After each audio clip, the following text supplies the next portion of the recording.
bar on a neon night. Scowls and Jacks and Phil, what a sight. Talking wrestling while the drinks are poured. Every move, every match leaves you wanting more. Tune in weekly for the latest scoop. Catch the action in the banter loop. Crack a beer and let the stories fly. NXT on tap, with scores touch the sky. NXT on tap, everybody's here. Scout chats, feel the host we hear. Bring the heat, bring the fire, never stop. When the bell rings, watch them rise to the top. Welcome into another edition of NXT on Tap. I am Scowls, and tonight it is just me and Phil. How are we doing tonight, Phil? I'm doing great, Scowls. What a great fallout from Deadline. Yeah, there was a lot of stuff that happened tonight. Yep. Before we get into any of the major things, Mm-hmm. I wasn't actually impressed with Eddie Thorpe in this confrontation in the ring tonight. Neither was I. You weren't?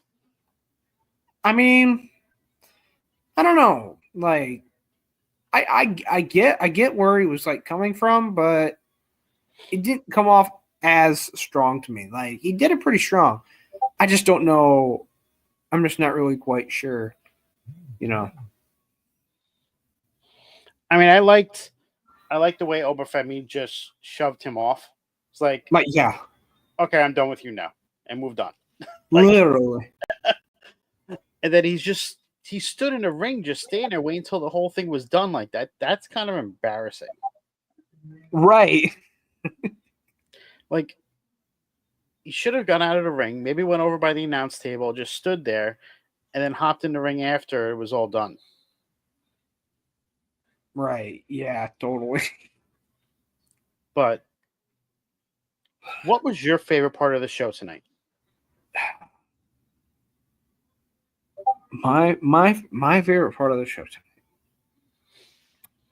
Ooh. It's kind of rough, but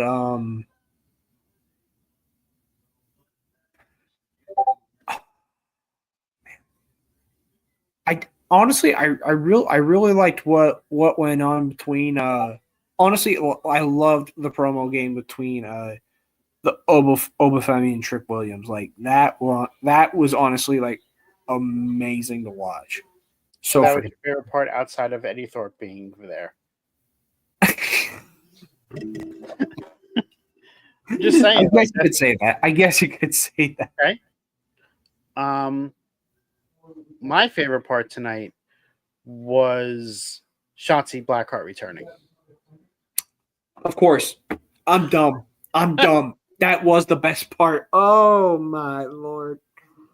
So that was honestly a surprise. I know she's been doing the stuff on WWE's YouTube with the spooky stuff that she always does with Scarlett. I know she's been back in that. I did not know she was cleared to come back to the ring now. Neither did I. I was very excited and surprised with that.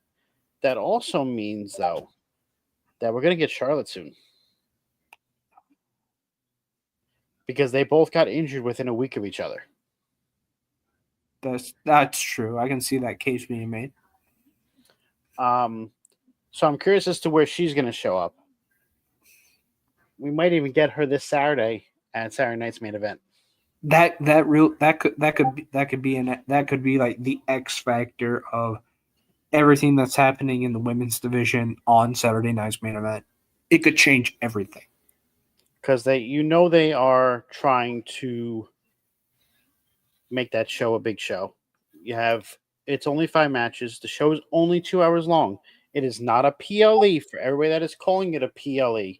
Right. It's just a super show. Special.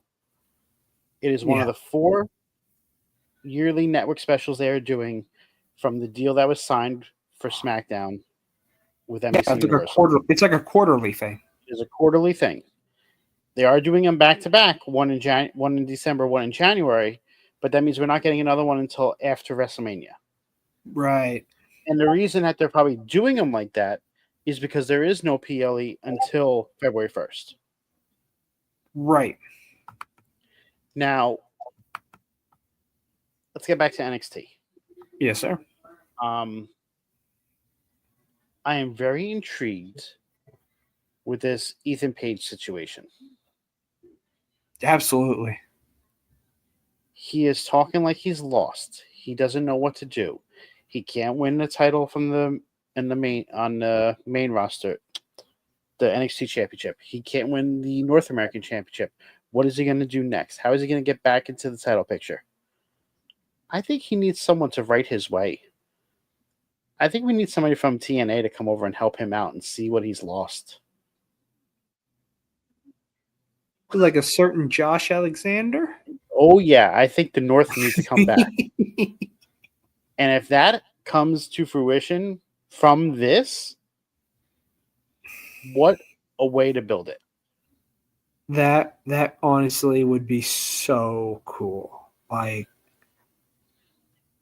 what is it? Josh Alexander right now in TNA is already running kind of his own. I guess you could call it a trio right now because he calls it the Northern Armory. But either way, if we get Josh Alexander out of this, I'm all for it. I mean, I would be very excited for that. Josh Alexander's contract in TNA expires in February. Right. So could this be a way to get him back, to get him into WWE? I think it's a very good possibility that he could. Like, I think he has it. I don't know if he has expressed interest with working in WWE, but I think Josh Alexander being exposed to, new sets of eyes will definitely give him something that obviously they've never seen before, but that's a good thing because I think people would love this. People who don't even know who Josh Alexander is or have heard his name but don't know what he does. I think a lot of people would be interested in seeing how he would want to go in the ring.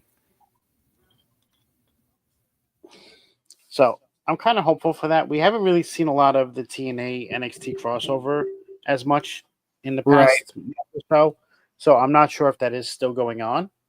I don't know what's going on with all of that. I don't know if they're still doing it, if it was the timing was over.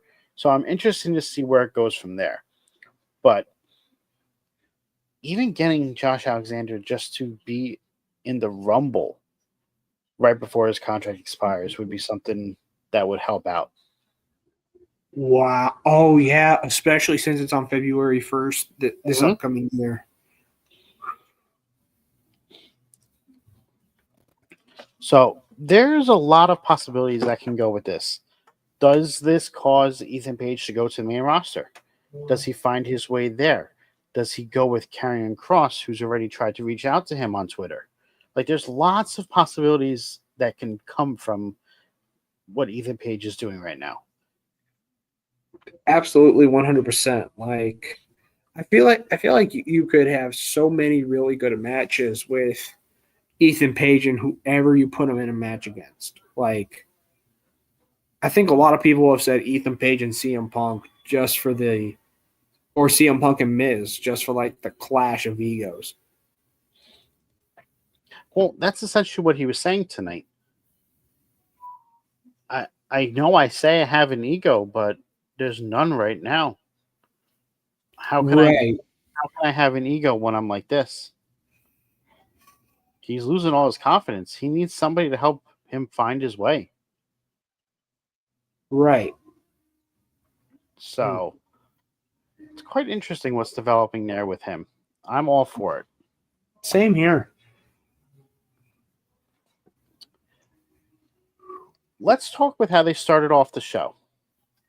Roxanne came out first, Julia came out first because she was the winner of the Women's Iron Survivor. She was talking about the match that's going to be happening at New Year's Eve between her and Roxanne, and out comes Roxanne Perez. going back and forth. All of a sudden, Jade shows up in a ring with what was that? I don't even know what it was. Is it a metal? It's like a kendo stick. Yeah, what is it? It's like a metal kendo stick. Yeah. And they come out, they start attacking. They show the backstage area where they show Stephanie Vakir attacked, laid out, done. Julia starts going a little crazy because they are good friends. And then she gets jumped by Roxanne and Cora because they think that she has no one there to help her. And out comes Kalani Jordan.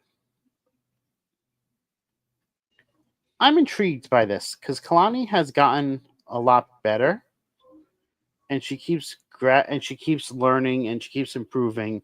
So I'm glad that they're putting her in situations with the experienced wrestlers. Absolutely. I do want to see where it goes from here. How are we doing today, Platinum? Thank you for stopping by. Appreciate it. Hey. What was your thoughts on this segment? The whole thing at the beginning with Julia, Roxanne, and Cora, that I'm honestly, I think it was a good setup for the main event tonight.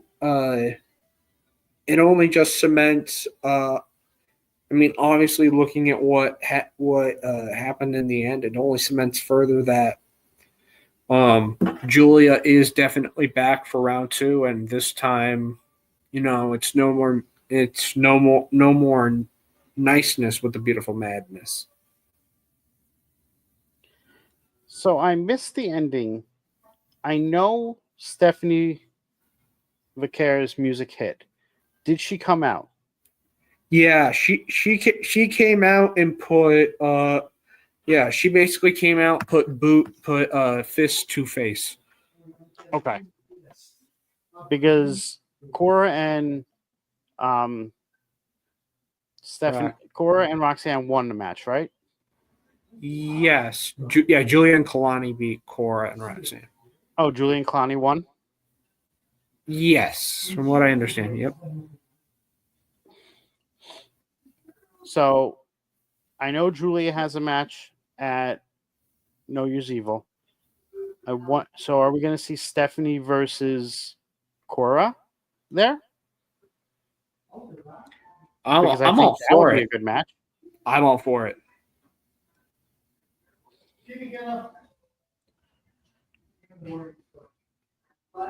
And I like how they continue this throughout the night with the women's segments. They opened the show with it, then they showed Julia and Kalani coming out of the trainer's office, and then they finalized it with the main event. So it was good continuity throughout the night with these segments.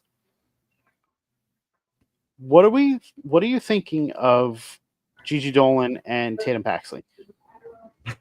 They work very well together. I'm not gonna sugarcoat or anything. Like, they work very well together as a team. Like just the whole fact that I found it kind of funny at first because obviously Fatal Influence was wearing all like What's up, Jax? How are we doing tonight? Subjects. Anyway, I found it interesting that Fatal Influence literally just all decided to wear all red, whereas with Gigi and Tatum, they both went for like a whole black and blue scheme, and I really liked what they were doing there. Like they know the color coordination and the just something that's gonna pop. And honestly, like, if you're able to connect with your tag team partner on that sort of level to do that, that says a lot already. I'm here for it.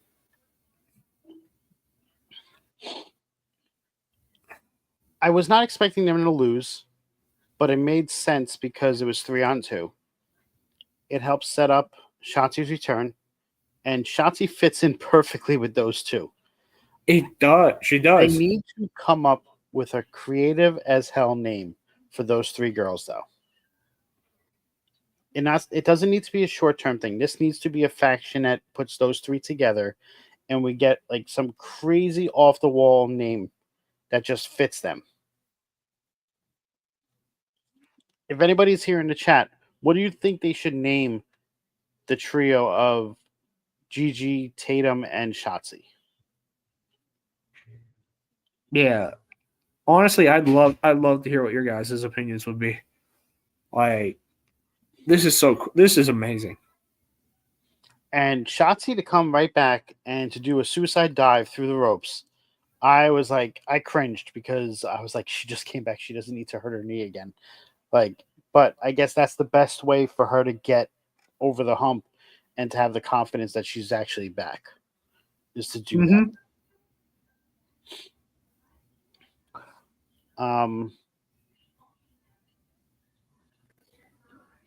What did we think of the Tony D'Angelo and Ethan Page match itself? As far as like the match between Ethan Page and as far as that, I would say that was a What's up, Shadow? How we doing? Pretty solid match. Yeah, it was a pretty solid match altogether, but I kind of did see Tony taking the win. Well, of course, they're not going to have him lose the belt on the night after Deadline. Yeah. It made it seem like, I don't know, I feel like he didn't need to use anybody from the family to win. They didn't need to be out there, but it does help the story arc with Ethan Page. Yep.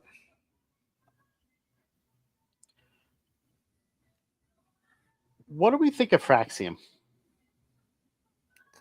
It's so weird because it's so weird with Fraxium because, like, as being tag team champions, you know that the key to success is just just having the right chemistry, being able to just mesh with each other well, and like put together something that's going to give you a win. But it's weird because no matter what happens on whatever day, it never really seems like Fraxium really comes together as a tag team, but yet somehow they've been able to somehow find the secret formula to getting a win, because they've been retaining those tag titles ever since they've kept their hands on them. And by luck. Most of the times it's by luck. Yeah. And sometimes you'd rather be lucky than good. But this team has a great combination of both. Yeah. Now, they first started the night talking to each other, having an argument. They went their separate ways. They come back later. They both have spoken to Ava now at this point, and they both set up matches for next week. Axiom says his first, and he has a match versus Obafemi next week. Right. Why you're going against Obafemi, I have no idea. Yeah. You can see Nathan on the side going, "Oh no," because and it's like, what happened? And a tag team match next week for the championships next week as well. So now Axiom has 2 matches next week, and Nathan goes, "Well, look how it turned out for me." And then Axiom goes, "Yeah, look at your face," and then walks away.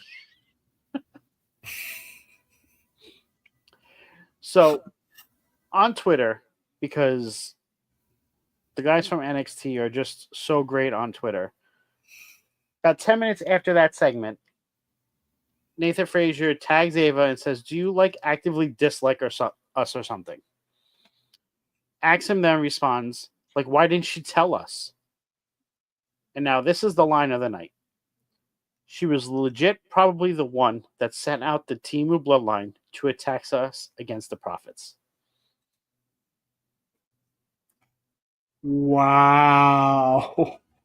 That is the first inkling that anybody has actually said within WWE, from my understanding, linking Ava to the bloodline. Wow. So like And I mean, Fraser. obviously it makes sense because of The Rock being her dad and everything else, and a lot of the fans have speculated it. But now to actually have an active wrestler from NXT insinuate that she's the one that did it, I think that furthers the story for when Fraxium does get called up to the main roster. And they're planting seeds now, and it's something we'll see later on. And people will forget about it.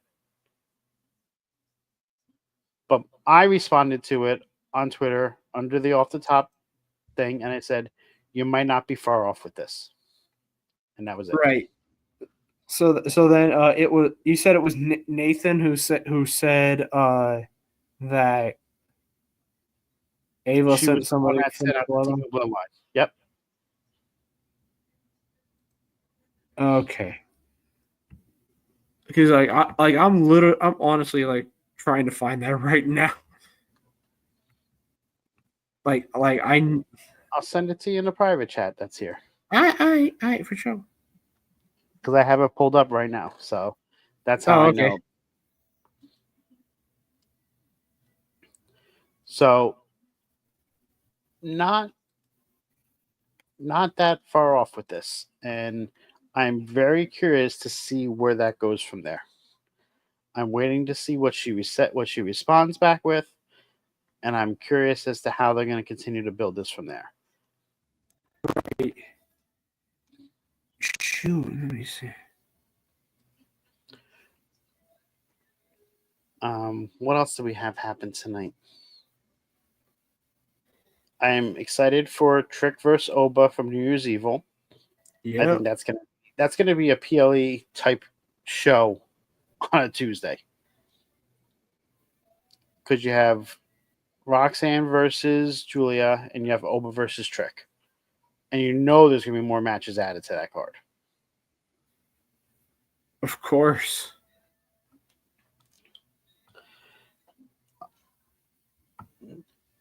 Who is Fraxium facing next week?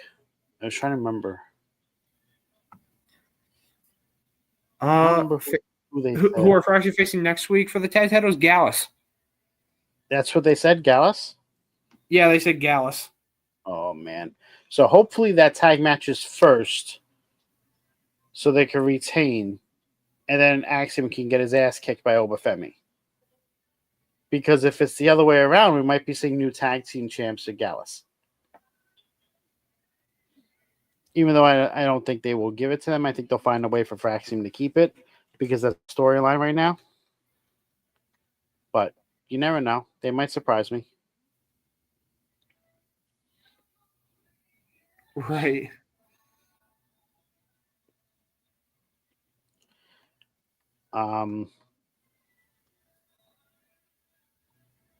Yeah. What else happened tonight? I'm trying to think.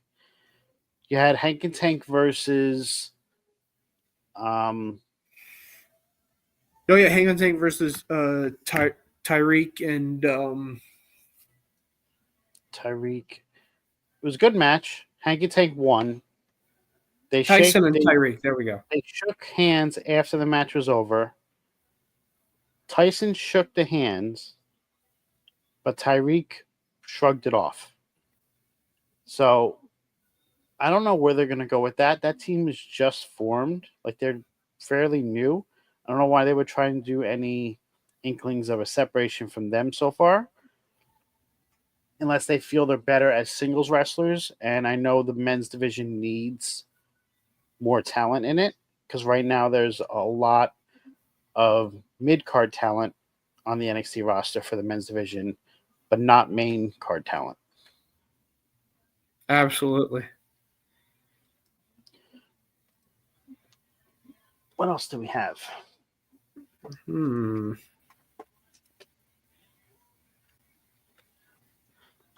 see. Just have to look it up real quick because I can't remember everything. Oh, how am I forgetting this match? Javon Evans versus Wes Lee. Yes. I kind of forgot about that too, with Javon pretty much picking up the win, I think. Javon beat Wesley. Was actually surprised that they had Javon win. But it does start a downfall for Wesley. Ever since he shaved and went down to the haircut. Yeah, he went from Wesley to Desmond Xavier right away. This is exactly what I was just going to say, Jax. I don't like it either. And I feel like ever since he cut it, he's on a losing streak. And it's not like when he was Desmond, because when he was Desmond, he had more of like an afro. So I think he went too short with it. And I think that's part of the issue. Like, he should have kept it a little longer. Even though the dreads was signature Wesley, it was just his look. It worked so well with him. But I know he probably just wanted something different. Ooh. Excuse me. I know he wanted something different, probably to get away from the stigma of with the Rascals and everything else, trying to be just different after being with the Rascals with TNA in there. So I get it. But this match, very good. Wesley kicked out of the Tiger Driver. He kicked out of a Spanish Fly. Like, it was just so much going on. And then Javon Evans won by pinfall with a double jump tornillo. And this match, like I said, it was very good between the two. They have good chemistry together. And I know we're going to be seeing these two go back and forth for years to come. Yeah, absolutely. 100%. Because Evans is so young and he's still growing within WWE. Yep. He's got a lot of time to really grow into his own and really just be himself. No, okay. Like I said before, I thought Cora and Roxanne won, which they did. So, because Roxanne pinned Kalani. So it was good because Julia keeps separated from Roxanne, and keeps building that up. Backstage, Eddie Thorpe signs his title match contract with Reign. Says they're still looking to attack him. He says he knows he attacked himself to avoid going through 25 minutes to sell. Oh, crap! Eddie Thorpe himself? Apparently. Well, that's a swerve of the century. Swerving. I don't remember seeing that. I don't remember seeing that on my screen before it cut off. I don't think we knew that he attacked himself. They said, I'm reading a results thing. It says backstage you see Eddie Thorpe signing his title match contract in Ava Rain's office. She says to him they're still looking into who attacked him, and he said he knows. He attacked himself to avoid going through 25 minutes of hell to get a title match. Oh. This man was thinking he was playing chess instead of checkers over there with these guys. Yeah, he was thinking 5 steps title ahead. match in front of Oba, and he didn't have to go through the Iron Survivor Challenge. Right. Because his title match is next week.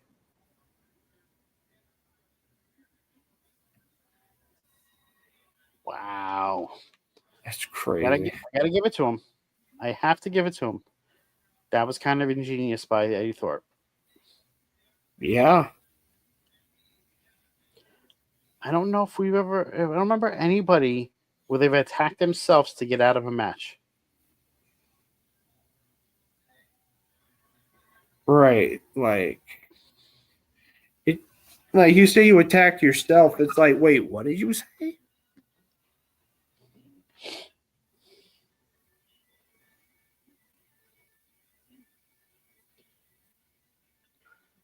Literally just wait. You attacked yourself? Yeah, Huh? that's very weird. What Very weird. Just something made it possible. what else you want to talk about from what happened tonight? Whew.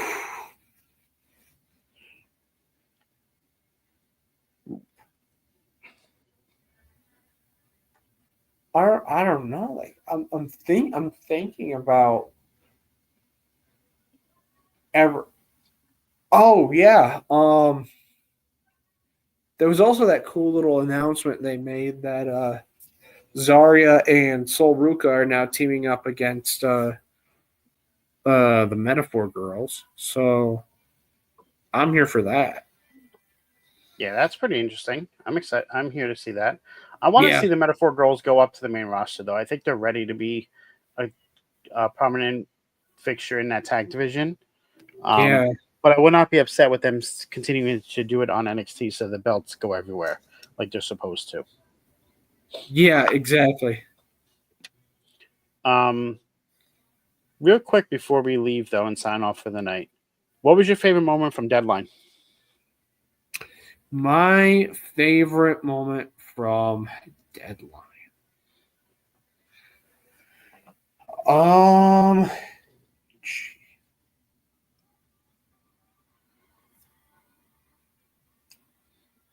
If I really, I mean, one thing that I will say this: if there was one moment that I know that made me laugh, that really made me laugh, it was when Ethan was stuck in the penalty box with Obafemi and he just went to town. Yeah, that was good. That was good, but also though it was some of the stuff that happened was with Ren Sinclair that kind of got me too. Like when she just got back in the ring after being in the penalty box the first time, like Sol Ruka hits her with a soul snatcher and then sends her right back in for the next minute and a half. And I'm just like, dang, we're not giving her any time. And what was ironic about that is she just hit a double snow snatcher before and wasn't able to pin anybody. Yeah. So she literally hit a soul snatcher, 3 of them, in a matter of 30 seconds and only got 1 pinfall. Yeah, that's wild when you think about it the other way. Like,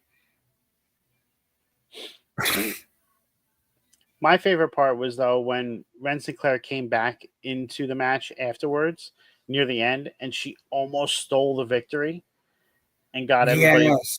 It just, like, she's such an underdog wrestler, and she doesn't get the credit that she deserves, but she Right. is so much better than people give her credit for. Like, she can be easily the women's North American Championship on NXT and then move up and get a mid-card belt there.